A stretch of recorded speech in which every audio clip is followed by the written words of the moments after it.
Viajaban en avión, un chino y un egipcio compartían también. Un árabe y un sirio, un griego, un indonés, un checo y un francés viajaban en avión hasta Hawái.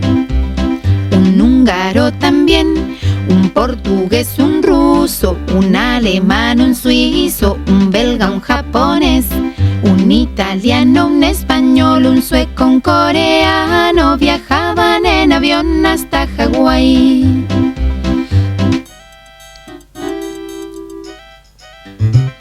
Un canadiense, un finlandés, un noruego, un austriaco, un holandés, un irlandés, un panameño y un inglés, un colombiano, un argentino y un paraguayo viajaban en avión hasta Hawái.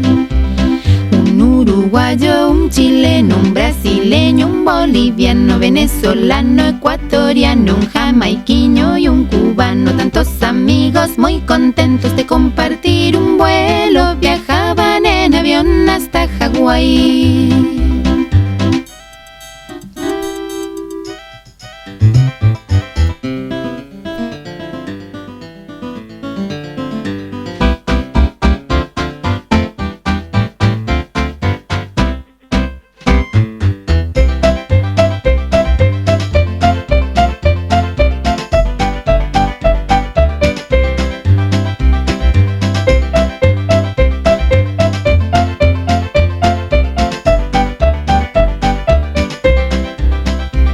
Viajaban en avión, un chino y un egipcio compartían también.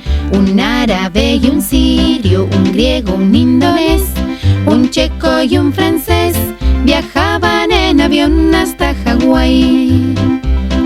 Un húngaro también, un portugués, un ruso, un alemán, un suizo, un belga, un japonés, un italiano, un español, un sueco, un coreano viajaban en avión hasta Hawái.